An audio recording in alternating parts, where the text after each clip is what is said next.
नमस्कार दोस्तों, स्वागत है आपका योगेंद्र सा ऑनलाइन क्लासेस में।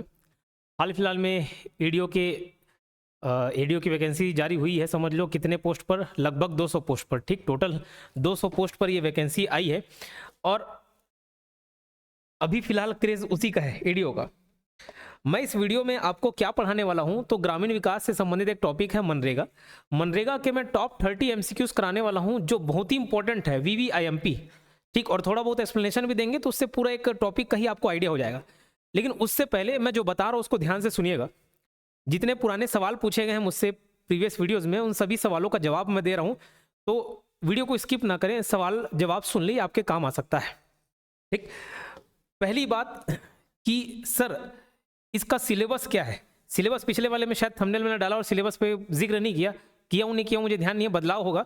देखो सिलेबस में परिवर्तन क्या आ सकता है। पिछले बार 5 यूनिट था, 5 यूनिट, हर यूनिट 30 मार्क्स का था, 150 मार्क्स पर सवाल पूछे गए थे, ठीक है। 150 मार्क्स का पेपर था। उसमें क्या था, छत्तीसगढ़ जी के सामान्य दिन जिसमें छत्तीसगढ़ का शामिल था, और उसमें पॉलिटी भी था, इंडियन पॉलिटी, ठीक है।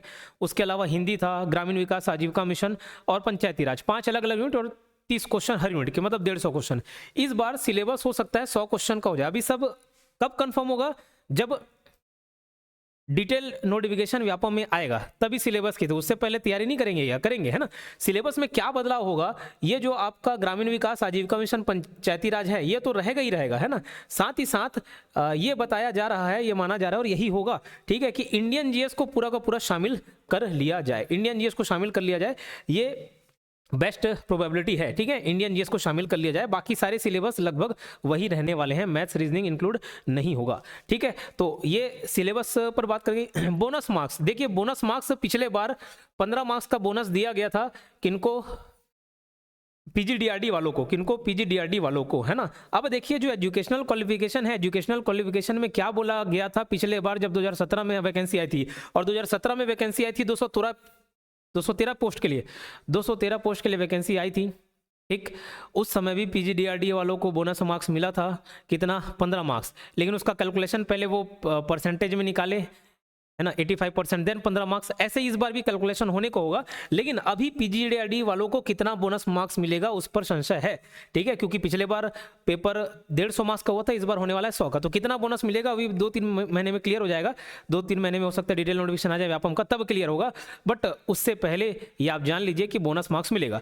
अब कितना मिलेगा कितना नहीं, ये थोड़े दिन में क्लियर होगा, लेकिन मिलेगा जरूर, ठीक। बाकी आप क्या सोचते हैं इस विषय पर, क्योंकि 2 गुट में बढ़ गए हैं लोग।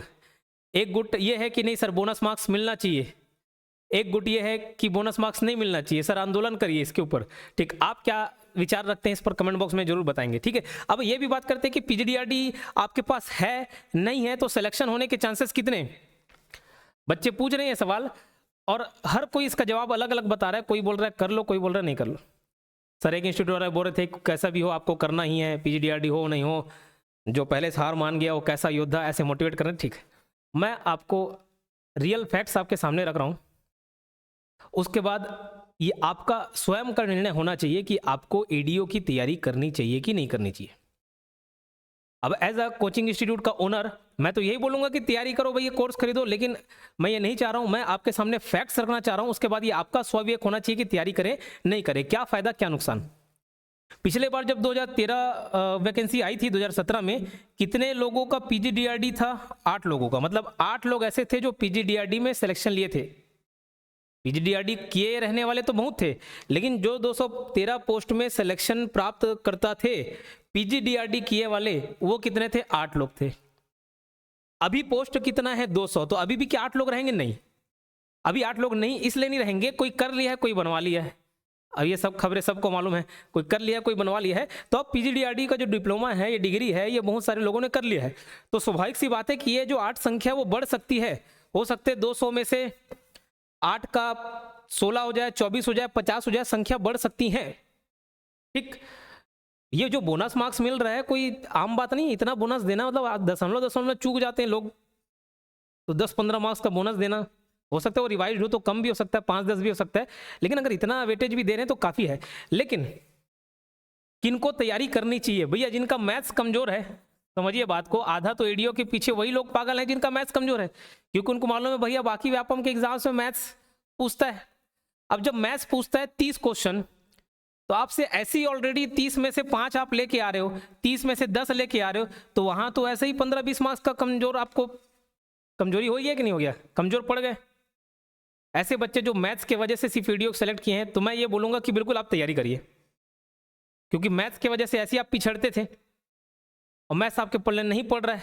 वीडियो में कम से कम समझ लो बोनस मार्क्स मैथ्स का ही मिल रहा है उनको, यही मान के चल लो।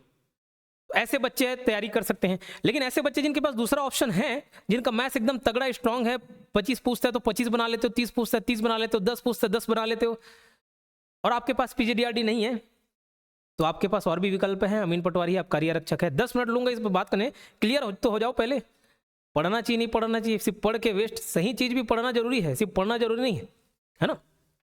ठीक, भले इसमें यूज कम आ जाए, लेकिन मेरा काम यह है कि आपके सामने साक्ष्य रखूं, ठीक, और आपको सही दिशा दिखाऊं, है ना। तो अब मैथ्स ऑलरेडी वीक है, तो आप भैया फाइट करिए। अब और सर करूं नहीं करूं, और कोई दूसरा ऑप्शन है कि आपके पास? और एडीओ की तैयारी अगर करते हो आप, तो मैं बोलूंगा पहले जो कॉमन सिलेबस है उनकी तैयारी करिए, कॉमन सिलेबस की तैयारी करें। एडीओ की तैयारी किए और चूके तो आपका नुकसान क्या होगा? जो आप ग्रामीण विकास आजीविका मिशन पढ़े ना, वही नुकसान होगा। बाकी जो कॉमन सिलेबस है, छत्तीसगढ़ जीके क्या आपके काम नहीं आएगा? हिंदी क्या आपके काम नहीं आएगा? इंडियन जीएस क्या आपके काम नहीं आएगा? पंचायती राज क्या आपके काम नहीं आएगा? सब तो काम आना ही है। तो पहली प्राथमिकता आप इन लोगों को दीजिए, उसके बाद आप जो एक्स्ट्रा सिलेबस है उस पर ध्यान दीजिए। तो अगर आप तैयारी करते हैं और विफल हो जाते हैं, तो ये सारे सब्जेक्ट्स की आपकी तैयारी हो जाएगी। मैंने सारे साक्ष्य रखे, उसके बाद निर्णय आपका है। और कोई विकल्प है आपके पास तो विकल्प चुन सकते हो, और नहीं है तो फिर एकमात्र ऑप्शन यही बचता है, 200 पोस्ट है, हर पोस्ट उतने ज़्यादा नहीं भी आते, ठीक। और अगर ये डिसाइड कर ही लिया है कि करना है एडीओ की तैयारी, तो फिर अब नेगेटिव बातों से दूर रहो। सर सुप्रीम कोर्ट वाला लिखा था, उस मुद्दे को नहीं बताया, वो पिछले वाले वैकेंसीज में लिखा हुआ था। अब हर चीज़ को सोचोगे कि शिक्षाकर्मी जैसा जॉब छीन जाएगा, फिर किसी चीज़ का भरोसा नहीं है। एक ही चीज़ की गारंटी है, मृत्यु की, और कुछ समय बाद आनी है। तो फिर आप गारंटी के पीछे भागोगे तो कुछ नहीं होने वाला। सर पोस्ट छीन गया तो, सर ऐसा हो गया तो, वैसा हो गया तो, नहीं हुआ सिलेक्शन, तो हर चीज़ तो रिस्क के बेसिस पे है क्या? 2 लाख लोग फॉर्म भरेंगे, पोस्ट कितना है? 200, तो बाकी लोगों को तो कुछ नहीं मिलने वाला। इतना भी ज़्यादा नेगेटिव नहीं होना है। और अगर आप सोच ही लिए कि तैयारी करना है, तो फिर मत सोचो कि किसी के पास बोनस है नहीं है। बोनस बिल्कुल वेटेज दिलाएगा, लेकिन अगर आप फिर भी आप तैयारी करना चाहते तो फिर जी जान लगाइए। जरूरी नहीं पीजीडीआरडी डिप्लोमा जिसके पास है वो हर कोई एकदम होशियार हो, पढ़ने वाला बच्चा हो, ठीक है, ऐसा नहीं है। तो आप कोशिश करें कि हर सब्जेक्ट को इतने अच्छे से तैयारी करें कि उनके बोनस का प्रभाव आप पर ना पड़े, ठीक है। चलो इतना ही था, और कुछ मुद्दा रहेगा तो बता दीजिएगा। एज 20 साल, पिछले बार जब पूछा था 1 जनवरी 2017 से 20 साल होना चाहिए, तो बोला इस बार भी ज़्यादातर एग्जाम में ऐसे ही होता है, 1 तारीख से काउंट करते हैं एज को। एग्जाम डेट के नोटिफिकेशन वाला दिन नहीं रहता, या जिस दिन फॉर्म भरे उस दिन नहीं रहता, साल की शुरुआत से लेते हैं 1 जनवरी से, ठीक है। तो 1 जनवरी 2025 से मोस्ट प्रोबेबली यही रहे, 1 जनवरी 2025 से आपका एज कैलकुलेट हो। 20 साल बोले थे, 20 से 35 साल रहता है, 5 साल निवासियों का छूट मिल जाएगा। ST/SC को भी 5 साल रहते हैं, OBC को 3 साल रहता है, शासकीय कर्मचारियों को भी 3 साल छूट रहता है। तो छूट करके मैक्सिमम लिमिट आपका एज बढ़ सकता है, ठीक। अब आते हैं अपने पढ़ाई पर, और किसी का सवाल रहेगा कमेंट बॉक्स में लिख देना, ठीक। आप नेगेटिविटी से दूर रहें। जैसे ठीक मेरे भी कोई नेगेटिव कमेंट करने वाले बहुत रहते हैं, जलने वालों की तो कमी नहीं है, ठीक। और मैं चाहता हूं नए जलने वाले मिले, पुराने सब फैन हो गए। छत्तीसगढ़ में मनरेगा कब लागू किया था? पहला सवाल, छत्तीसगढ़ में मनरेगा कब लागू किया गया था? पहले तो मनरेगा क्या है तो ध्यान रखेंगे, पहले इसका नाम था नरेगा। नरेगा फुल फॉर्म क्या है पूछा जाए तो? नेशनल रूरल एम्प्लॉयमेंट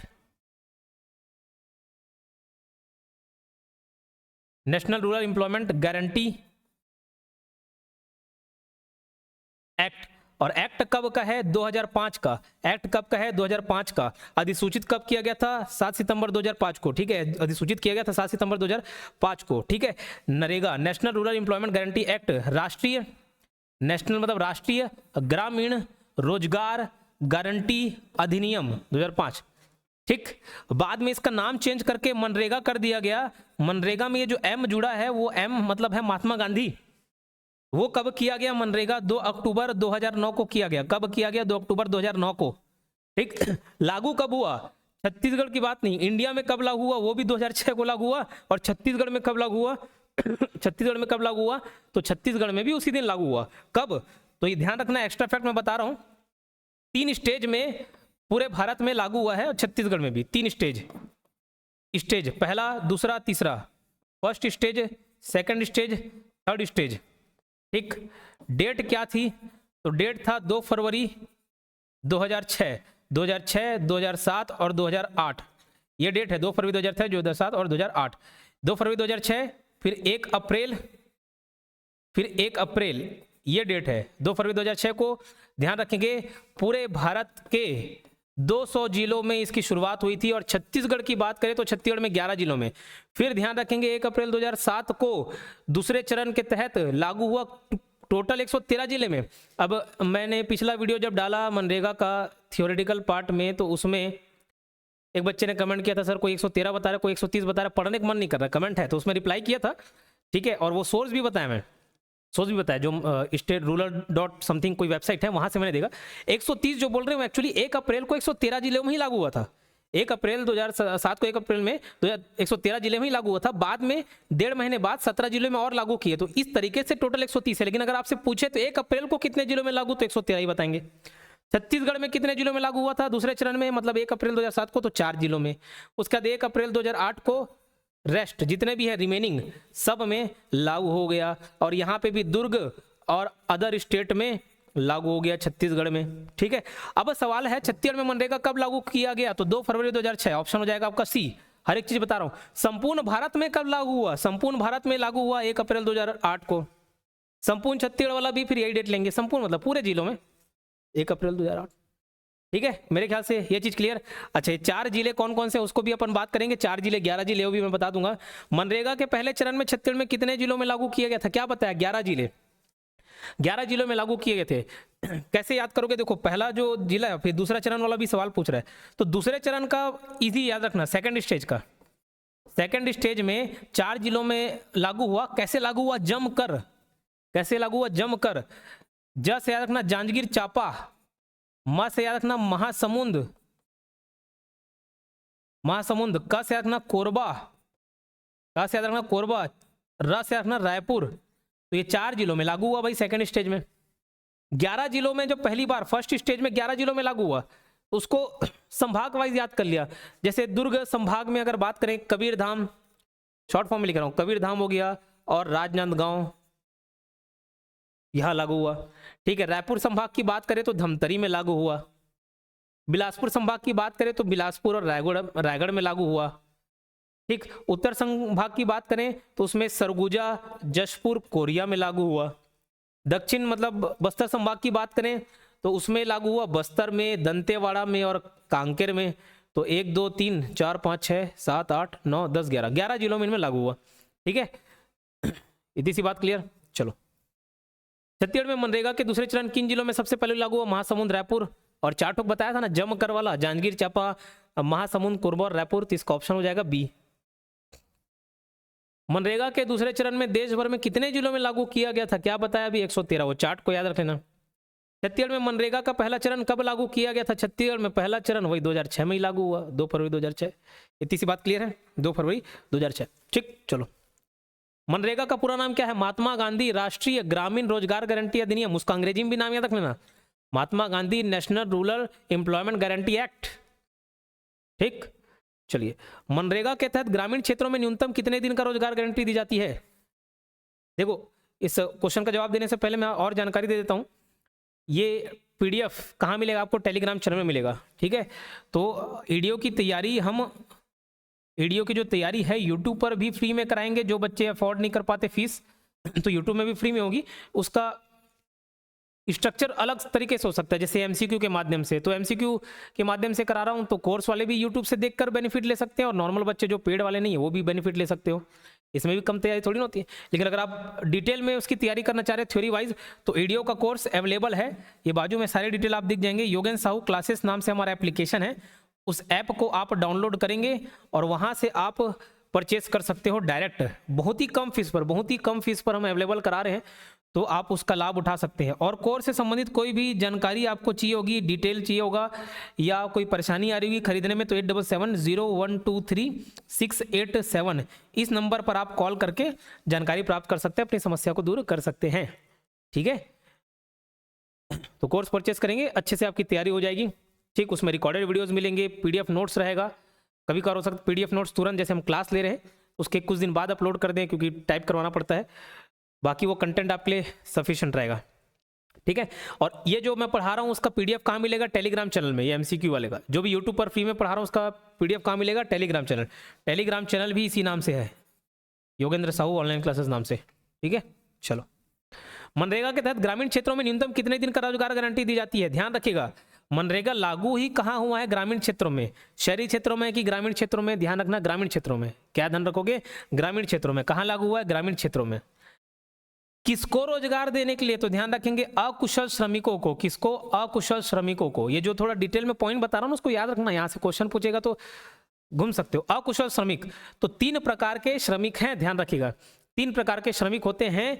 एक को बोलते हैं अनस्किल्ड यानी कि अकुशल, एक होता है सेमी स्किल्ड, सेमी स्किल्ड इसको बोलते हैं अर्धकुशल, अर्धकुशल, और तीसरा होता है स्किल्ड कुशल। ठीक है, कुशल। तो ये जो मनरेगा लाया गया है, मनरेगा अधिनियम, ये योजना जो लाया गया है वो ग्रामीण क्षेत्रों के लाया गया है। किस प्रकार के वर्कर को, लेबर को रोजगार दिलाने के लिए? तो अकुशल को, अनस्किल्ड को। कितने दिन का? न्यूनतम 100 दिन का। It guarantees at least 100 days employment to the unskilled labour of rural areas. समझ आ रही बात? कम से कम 100 दिन के रोजगार मिलेगा। लेकिन ऐसा नहीं है कि 100 दिन का ही हो। जैसे उदाहरण दिया था, राजस्थान में 125 दिन दे दे रहे हैं, छत्तीसगढ़ में 150 दिन दे रहे हैं। अब वो जो एक्स्ट्रा दिन है ना, एक्स्ट्रा दिन, वो छत्तीसगढ़ सरकार के हित में आएगा। मतलब छत्तीसगढ़ का, अगर छत्तीसगढ़ 50 दिन का एक्स्ट्रा रोजगार दे रही है तो उसका भुगतान छत्तीसगढ़ सरकार ही करेगा। लेकिन ऐसा नहीं है कि अर्धकुशल और कुशल वाले के लिए है ही नहीं मनरेगा। तो ध्यान रखेंगे, इसका थोड़ा सा डिटेल बता देता हूं। अनस्किल्ड, अकुशल जो लेबर हैं, इनको कितना वेतन मिलना चाहिए? वेतन तय करने का काम कौन करेगी? ये करेगी सेंट्रल गवर्नमेंट। सीजी लिख रहा हूं तो छत्तीसगढ़ नहीं है, सेंट्रल गवर्नमेंट है। वेतन तय करेगी कौन? Central government. पेमेंट कौन करेगी? वेजेस डिसाइड कौन करेगा? Central government. पेमेंट भी कौन करेगा? Central government. ठीक, और सेमी स्किल्ड और स्किल्ड अगर चाहे तो इनको भी एम्प्लॉयमेंट दिया जा सकता है, और इनको एम्प्लॉयमेंट देने का काम या उसके वेजेस तय करने का, वेतन तय करने का काम कौन करेगी? Implementing agency. इम्प्लीमेंटिंग एजेंसीज करेंगी। बोले सर ये क्या है? क्रियान्वयन एजेंसी। क्या? क्रियान्वयन एजेंसी। बोले सर ये क्या होता है? भैया जो इस योजना को क्रियान्वित करे उसमें बहुत सारे लोग शामिल होते हैं क्रियान्वयन एजेंसी में, है ना। वेतन, तो वेतन तय कौन करेगी? क्रियान्वयन एजेंसी। लेकिन इन लोग पेमेंट नहीं करेंगे। पेमेंट कौन करेगा? तो जो पेमेंट है वो सेंट्रल गवर्नमेंट और स्टेट गवर्नमेंट मिलकर करेगी। सेंट्रल गवर्नमेंट का हिस्सा रहेगा 75%, स्टेट गवर्नमेंट का हिस्सा रहेगा 25%। इसको ध्यान रखेंगे आप। ठीक है, और 100 दिन से ज़्यादा दे रहा है तो वो भैया स्टेट गवर्नमेंट का अपना डिसीजन है, उसके लिए फिर भुगतान वो स्टेट गवर्नमेंट ही करेंगी। समझ आ रही बात? तो न्यूनतम कितने दिन का रोजगार गारंटी दी जाता है? 100 दिन का। और ये डिटेल भी आप याद रख लेंगे। मनरेगा का उद्देश्य क्या है? तो ग्रामीण क्षेत्रों में रोजगार सृजन करना। 8वां क्वेश्चन का ऑप्शन बी, ग्रामीण क्षेत्रों में रोजगार सृजन करना। अगला क्वेश्चन, मनरेगा के तहत काम करने के लिए न्यूनतम उम्र कितनी होनी चाहिए? आप वयस्क होने चाहिए, एडल्ट। और एडल्ट मतलब क्या? 18+। 18 से 60 साल के लोगों को काम मिलता है। महिलाओं को प्राथमिकता दी जाती है। ठीक, मनरेगा के तहत काम मांगने पर कितने दिन के भीतर रोजगार उपलब्ध कराना अनिवार्य है? बहुत ही अच्छा क्वेश्चन है। ठीक है, मनरेगा के तहत काम मांगने पर कितने दिन के भीतर रोजगार उपलब्ध कराना अनिवार्य है? 15 दिन के भीतर। 15 दिन के भीतर। अगर 15 दिन के भीतर काम नहीं दिला पाए तो, अगर नहीं मिला, अगर काम नहीं मिला तो मिलेगा आपको बेरोजगारी भत्ता।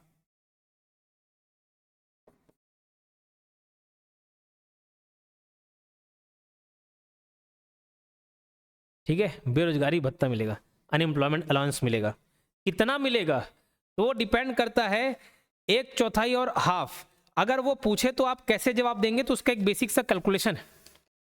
काम मांगे कि काम मांगे तो कितने दिन के अंदर देना पड़ेगा, 15 दिन के अंदर। 15 दिन के अंदर काम नहीं दे पाए तो क्या देना पड़ेगा, काम नहीं दे पाएंगे तो बेरोजगारी भत्ता देना पड़ेगा, क्योंकि वादा तो कर दी और नहीं दे पाए तो क्या, बेरोजगारी भत्ता देना पड़ेगा। बेरोजगारी भत्ता कितना मिलेगा, तो फर्स्ट 15 डेज के लिए नहीं, फर्स्ट 30 डेज के लिए, फर्स्ट 30 डेज के लिए, पहले 30 दिन के लिए बेरोजगारी भत्ता रहेगा वेजेस इंटू 1/4, 1/4, और उसके बाद नेक्स्ट रिमेनिंग डेज के लिए, अगला जो बचा कुचा दिन है उसके लिए कितना आपको भत्ता मिलेगा, वेजेस इंटू 1/2, मतलब एक में 25%, एक में 50%, इतना बेरोजगारी भत्ता मिलेगा आपको। इसमें मेरे ख्याल से कोई दिक्कत नहीं होनी चाहिए। अगला सवाल, मनरेगा के तहत कौन सा मंत्रालय जिम्मेदार है, तो ministry of rural development, MORD, ministry of rural development, ग्रामीण विकास मंत्रालय जिम्मेदार है।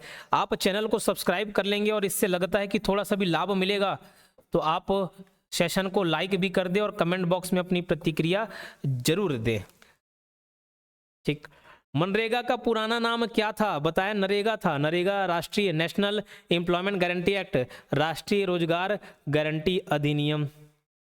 मनरेगा के तहत लाभार्थियों को भुगतान किस रूप में किया जाता है, तो प्राथमिक दृष्टि में देखा जाए तो बैंक खाता या डाकघर के माध्यम से ही उनको पेमेंट मिलना है। लेकिन ऐसे कोई स्थिति परिस्थिति आ गई कि किसी का अकाउंट नहीं है, वहाँ पे बैंक की सुविधा नहीं है, ऐसा कुछ, तो कैश में भी किया जा सकता है। जैसे छत्तीसगढ़ का उदाहरण दूं तो छत्तीसगढ़ के 4 जिले IAP के कैटेगरी में आते हैं, बीजापुर हो गया, नारायणपुर हो गया, दंतेवाड़ा हो गया, सुकमा हो गया, ये सब नक्सलाइट जोन में आता है, तो यहाँ कैश में भी दिया जा सकता है। ठीक है, चलो, उसके स्थिति में कैश में भी दिया जा सकता है। अगला सवाल देखते हैं, मनरेगा के तहत कौन प्राथमिक स्तर पर योजना का क्रियान्वयन करता है, तो ग्राम पंचायत। कौन, ग्राम पंचायत करेगा।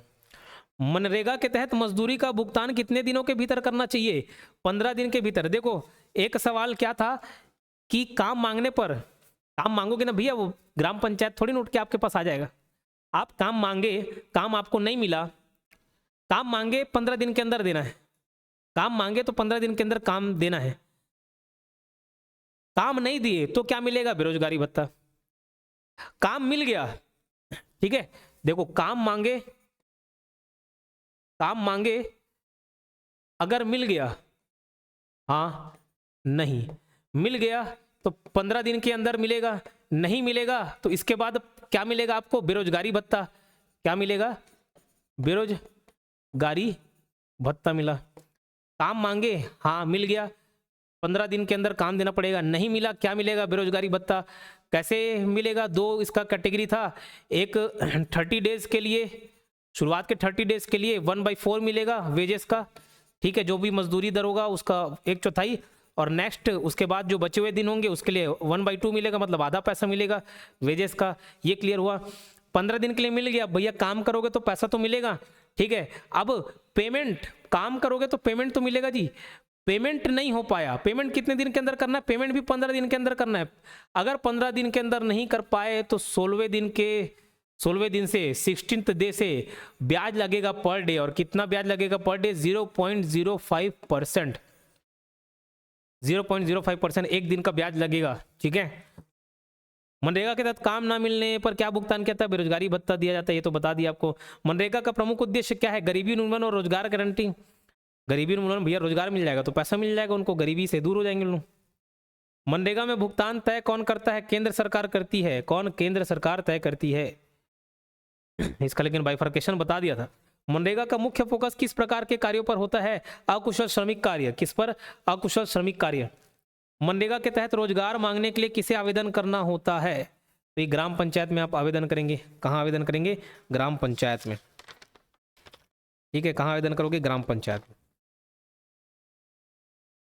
चलो अगला सवाल, मनरेगा के तहत काम करने वालों को क्या दिया जाता है, दैनिक मजदूरी दिया जाता है। क्या मिलेगा, दैनिक मजदूरी। मनरेगा के तहत कितने व्यक्ति रोजगार पाने के पात्र हैं, सभी, केवल महिलाएं, 18 से 60 वर्ष के वयस्क। तो ध्यान रखेंगे 18 से 60 वर्ष के वयस्क मतलब एडल्ट लोगों को काम मिलने का इसका मतलब उन लोगों को अधिकार है, समझ लो, और वयस्क होने चाहिए, है ना। केवल महिलाएं भी नहीं है, पुरुषों को भी मिल सकता है, लेकिन महिलाओं को प्राथमिकता दी जाती है, महिलाओं को प्राथमिकता दी जाती है, ठीक है। मनरेगा का मुख्य लक्ष्य किसे सशक्त बनाना है, गरीब ग्रामीण मजदूरों को सशक्त बनाना है। मनरेगा के तहत महिलाओं के लिए कितने प्रतिशत रोजगार का प्रावधान है? 33% रोजगार का प्रावधान है। मनरेगा के तहत रोजगार मांगने पर किसे प्राथमिकता दी जाती है? शिक्षित बेरोजगारों को, वृद्ध व्यक्तियों को, गरीब परिवार की महिलाओं को। तो महिलाओं को प्राथमिकता दी जाती है। मनरेगा में काम की सूची कौन तैयार करता है? ग्राम सभा। भैया क्या काम करवाना है, ठीक है, क्या काम करवाना है वो सब तो बताएंगे ना, क्या काम करवाना है। जैसे रोड बनाने के लिए जा रहे हो, मजदूरी करने के लिए जा रहे हो, कुआं खोदना है, तालाब खोदना है, क्या खोदना है, सब कौन डिसाइड करेगा? काम की सूची ग्राम सभा तैयार करेगी, ठीक। मनरेगा के तहत सबसे अधिक लाभ किसे मिलता है? ठीक है, मनरेगा के तहत सबसे अधिक लाभ किसे मिलता है? ग्रामीण क्षेत्र के गरीबों को, शहरी श्रमिकों को, सरकारी कर्मचारियों को, शिक्षकों को। तो ग्रामीण क्षेत्र के गरीबों को मिलता है। मनरेगा का आधिकारिक नाम कब बदल दिया गया था? 2009 में, 2 अक्टूबर 2009 को। मनरेगा के तहत किस प्रकार का कार्ड प्रदान किया जाता है? जॉब कार्ड, ठीक है, जॉब कार्ड। कितने लोगों को जॉब कार्ड मिला हुआ है, क्या नहीं है? फोटो दिखाते हैं आपको जॉब कार्ड कैसे रहता है, ठीक है, समझ जाओगे। जैसे आधार कार्ड रहता है, राशन कार्ड रहता है, वैसे ये कौन सा कार्ड है भैया? जॉब कार्ड है।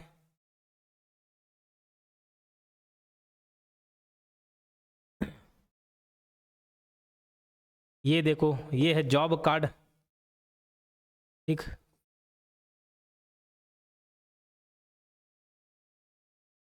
एक आध रियल नेम वाला भी देख लेते हैं। वाह, दीपिका पादुकोण का जॉब कार्ड दिखा रहे हैं आपको, है ना।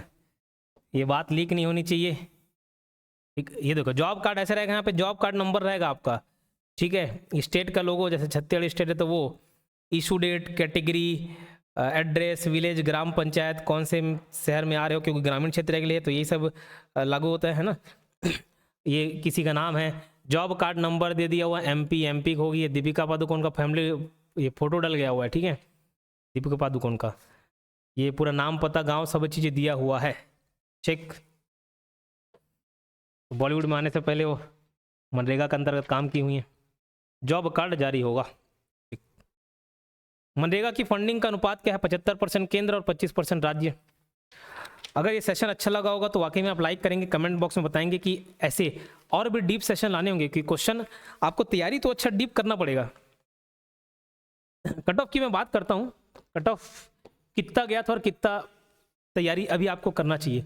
पिछले बार जो जनरल कैटेगरी का कट ऑफ था वो था 94, कितना? 94 जनरल मेल का।